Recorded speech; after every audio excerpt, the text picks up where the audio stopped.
Bonjour, me voilà en direct comme tous les mardis 13h. Alors je vais voir que ce soit bien le cas, que je sois bien en direct. Si certains de vous m'écoutent en direct, soyez gentils, mettez-moi une petite, voilà, un petit pouce. Et puis comme d'habitude, pour ceux qui m'écoutent en replay, soyez gentils, mettez-moi un petit hashtag replay. Et puis si vous avez des commentaires, donc je pense que le sujet que je vais aborder aujourd'hui en amènera certains. Donc merci de me partager vos questionnements, peut-être vos expériences, parce que comme je dis toujours, c'est toujours très enrichissant pour tout le monde, des partages d'expériences. Alors c'est vrai qu'aujourd'hui je voulais vous parler d'un sujet, je pense que auquel on est confronté, on est tous confrontés dans notre vie évidemment, et particulièrement dans nos relations amoureuses, c'est la dispute. Et c'est sûr que très souvent, moi je le vois d'ailleurs dans mes consultations de couple ou quand je reçois des personnes individuelles qui me disent mon Dieu, on n'arrête pas de se disputer, c'est affreux, ça veut dire qu'on ne s'aime plus, c'est abominable, etc. Et c'est sûr que, évidemment, bon, soyons clairs, c'est pas très chouette de se disputer, mais ce que j'ai envie de dire, c'est que on a parfois un peu, un peu ces idées reçues qu'un couple qui fonctionnerait très bien ne se dispute jamais. Mais en fait, j'ai envie de dire non. En fait, même au contraire, j'ai des couples qui ne se disputent jamais. J'aurais presque paradoxalement envie de vous dire que, sauf au début dans la lune de miel, c'est pas normal. En fait, c'est tout à fait sain de se disputer. C'est sûr que ça permet, moi je le dis, parfois cette image, sortir les poubelles, parce que bien sûr qu'il y a des choses, voilà, de temps en temps des frustrations, etc. Et donc lors d'une dispute, ça peut sortir. Ça permet aussi évidemment, le fait de se disputer, ça veut dire que quelque part ça montre que quelque part on est attentif à notre relation et que justement on ne tombe pas dans une espèce d'indifférence. Et surtout, moi j'ai envie de vous dire, c'est que se disputer, paradoxalement, c'est que ça nous permet d'aller à la rencontre de l'autre. Donc, quelque part, le fait qu'on ait des conflits, ce n'est pas qu'on ne s'aime pas assez, non, ça fait partie, j'ai envie de dire, d'une relation de couple ça fait partie intégrante d'une relation de couple qui est normale et réussie. Maintenant, évidemment, c'est encore, faut-il apprendre à bien se disputer. Parce que ce que je vois aussi, évidemment, c'est à quel point les disputes peuvent et les disputes récurrentes surtout peuvent abîmer le couple. Donc c'est pour ça que je voulais vraiment parler de ce sujet parce que c'est vraiment un sujet fondamental et qui est très très présent. Ce qui se passe, pour déjà comprendre, c'est que la plupart du temps, de nouveau il y a des exceptions qui confirment la règle, mais qu'est-ce qui se passe? Quand on vient de se rencontrer, qu'on est dans ce que j'appelle la période de lune de miel, en général, il n'y a pas de dispute à ce moment-là. Je dis bien en général, dans la plupart des cas, parce qu'on a l'impression qu'on est tout le temps sur la même longueur d'onde, qu'on pense la même chose au même moment, et donc c'est vrai que voilà, tout va bien, tout baigne, c'est fantastique. Et puis, évidemment, et c'est normal, cette période de fusion où on sent que penser la même chose, tout vivre en même temps, être tout à fait... on se dit, mais c'est génial, on ne se dispute jamais, alors que dans une relation peut-être précédente, je n'arrêtais pas de me disputer. Mais en fait, ce qui se passe, c'est que si cette relation, à un moment, on passe à la phase suivante, eh bien, ce qui est la phase de distanciation, c'est-à-dire qu'après la période fusionnelle, où on a trouvé sa moitié, eh bien, à un moment, on se rend bien compte, évidemment, que l'autre est l'autre, moi, je suis moi, et c'est à ce moment-là que les premières divergences, les premières disputes vont apparaître. Alors il y a évidemment plein de sujets de disputes, c'est normal. J'ai envie de dire qu'il y a un petit peu un trio gagnant. En tout cas, moi, c'est ce que j'ai pu observer dans mes consultations. C'est que, en général, qu'est-ce qui arrive dans le top 3? Il y a les tâches, les disputes sur les tâches ménagères, l'argent et la sexualité.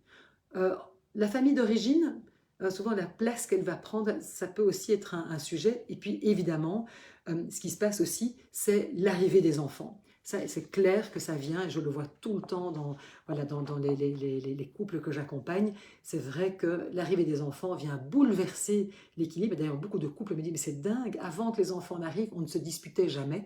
Et c'est sûr que ça vient évidemment, notamment la fatigue, mais notre identité, évidemment, quand on devient mère, père, c'est plus du tout la même chose. Le fait qu'il est arrivé d'un enfant, ça vient nous bouleverser. Donc tout ça, voilà, normal. Maintenant, ce qui se passe, c'est que ça, ce sont, j'ai envie de dire, des disputes ponctuelles. Maintenant, il peut y avoir à un certain moment des disputes récurrentes, c'est-à-dire des choses qui viennent encore et encore. Je voyais encore dernièrement avec un couple, et là, c'est sûr que ça vient nous montrer quelque chose de beaucoup plus fondamental. C'est-à-dire que ça peut, par exemple, c'était le cas de ce couple qui vient me voir et qui se dispute énormément, et ça vraiment, ça pourrit leur vie de couple, c'est notamment un problème par rapport à l'engagement. C'est-à-dire qu'on sent que l'un ou l'autre ou les deux ne sont pas engagé dans la relation. Parfois, ça peut aussi être une question de hiérarchie, c'est-à-dire quelle est la distance qu'on a envie de mettre entre nous deux par rapport à ma liberté, mon implication dans le couple. Donc vous voyez, ça peut aussi être parfois des divergences de priorités, c'est-à-dire de projets, de conception de vie, de comment dépenser la relation à la vie, à l'argent, etc. Parfois même, les disputes dans le couple peuvent trouver leur origine, en fait, ça n'a rien à voir avec le couple, mais c'est ce que j'amène, qui m'appartient, que j'amène de ma famille d'origine et que j'amène dans le couple. Donc vous voyez, et donc c'est pour ça que c'est important à un certain moment de pouvoir identifier ça pour pouvoir y travailler. Mais donc, comme je le disais, la dispute, quelque part, dans un couple qui dure, dans un couple épanoui, eh bien, en fait, c'est normal. Mais évidemment, ce qui va être indispensable, c'est de comprendre ce qui se cache derrière la dispute. De voir justement si c'est quelque chose de ponctuel ou s'il y a vraiment un sujet récurrent et qu'il y a des choses sur lesquelles on doit se rééquilibrer. Et pour ça, vous l'aurez compris évidemment, qu'est-ce qu'il faut pouvoir faire? Eh bien, c'est pouvoir communiquer. Et on y revient encore et encore. La communication, évidemment, est primordiale. Et encore faut-il, évidemment, bien communiquer. Donc, c'est super important. Et c'est sûr que quand on est pris dans la colère, la tristesse, les frustrations, c'est pas évident de bien communiquer, je le conçois.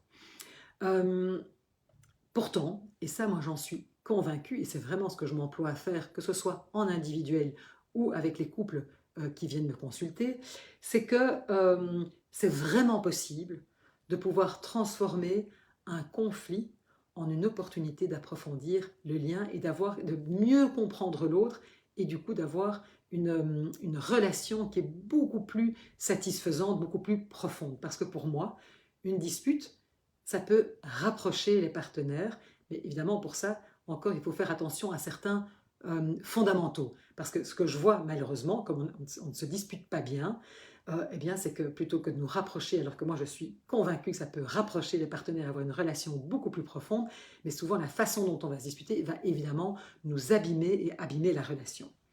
Alors donc, il y avait 3 choses que je voulais vous partager, 3 points fondamentaux. Tout d'abord, bien communiquer, comme je le disais, c'est une question de fond. Donc, c'est important, en fait, et finalement, ça nous ramène de nouveau inévitablement à nous, c'est de comprendre, en fait, mais d'abord, mais c'est quoi la source de mes frustrations? Qu'est-ce qui fait que je suis tellement irritée et que j'en veux tellement à mon conjoint, ma conjointe? Et donc, c'est d'abord de revenir à soi pour comprendre, en fait, peut-être les limites qui ont été franchies, les besoins qui sont non rencontrés. Et donc, ça va demander, en fait, de pouvoir prendre sa part. Et donc, de bien comprendre, voilà, au fond, c'est quoi le sujet? Donc déjà, première chose, donc, et ça nous appartient de pouvoir comprendre, de nous connaître et de savoir pour nous ce qui est fondamental et comment on va pouvoir l'exprimer à l'autre. Donc, il y a le fond. Ensuite, évidemment, il y a la forme. C'est-à-dire que, et de nouveau, c'est important parce que la colère a toute sa place. On peut être très en colère et on peut l'exprimer.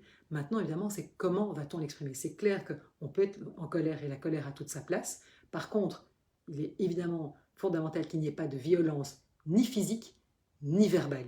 Parce que souvent, personne dit « Oui, mais je ne l'ai pas frappé ». Mais on sait bien que les mots peuvent être tout aussi destructeurs que des coups.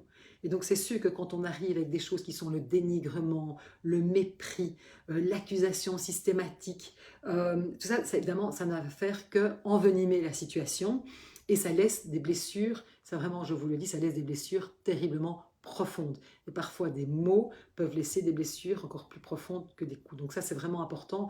Donc cette violence verbale est tout aussi délétère pour le couple. Donc il y a le fond, donc prendre notre part et bien comprendre ce qui se passe là dans nos frustrations.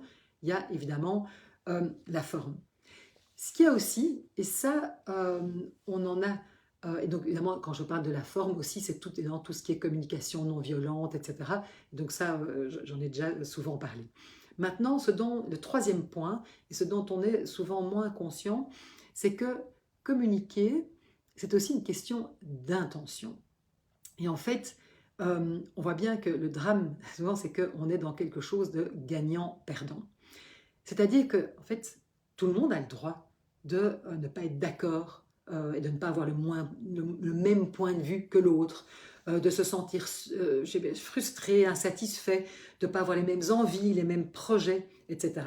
Mais en fait, ce qui se passe, et c'est bien ça la difficulté, c'est pour ça qu'évidemment que tant qu'on est dans la période de fusion, dans cette période de lune de miel, comme on pense qu'on pense la même chose, enfin, on a l'impression d'avoir les mêmes envies, les mêmes trucs, évidemment qu'il n'y a pas de conflit. Mais quand on commence à se rendre compte que moi je suis moi, l'autre est l'autre, et qu'il y a vraiment une troisième entité qui est notre couple, c'est là qu'on se rend compte que peut-être on n'a pas les mêmes envies, ou qu'on n'a pas les mêmes besoins.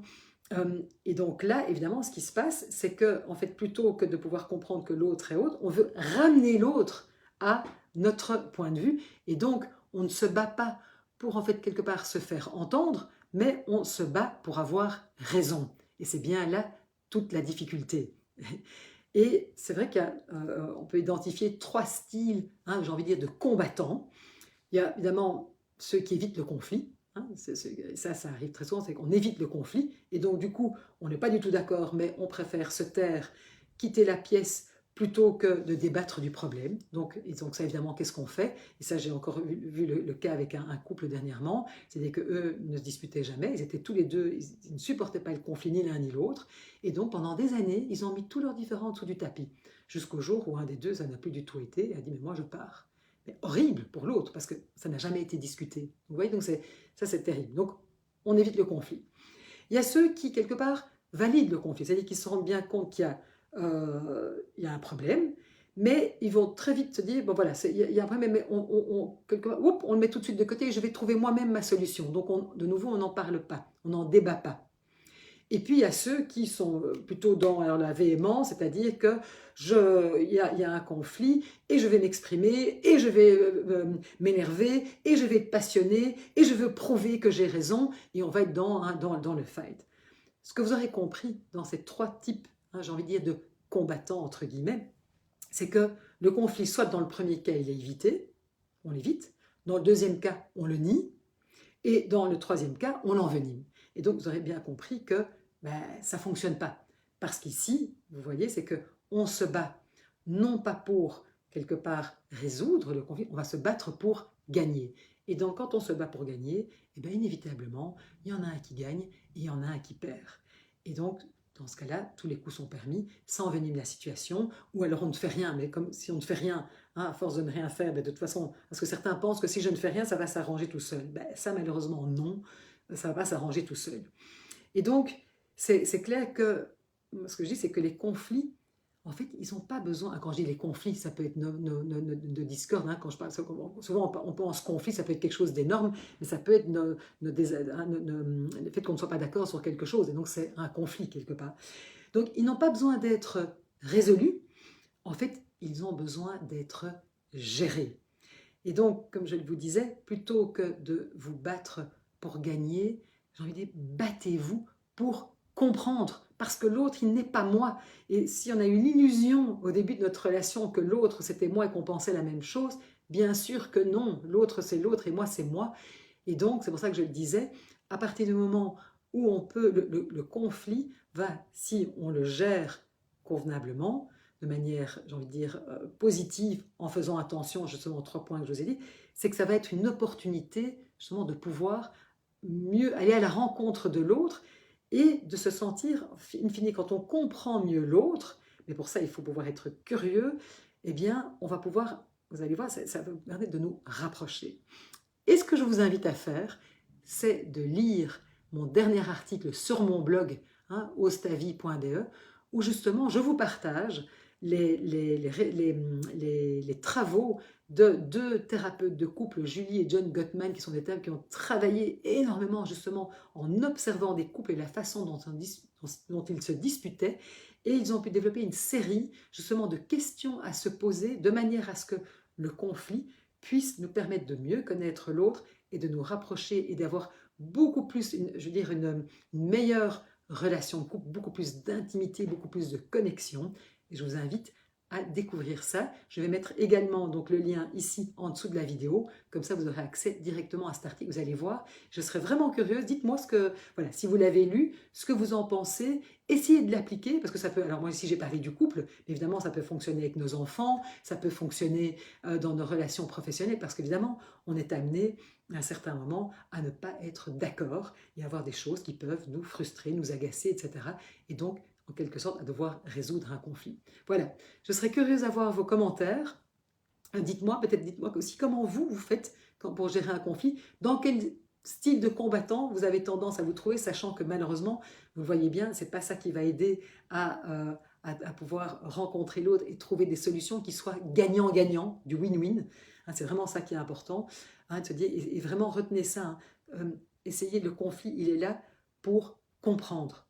Et quand on comprend et quand on peut écouter l'autre, c'est là qu'on va pouvoir arriver à des solutions qui vont nous permettre de se sentir entendu, reconnu, écouté et du coup beaucoup plus proche de l'autre. Voilà, je vous laisse avec ça et je vous souhaite une très belle après-midi.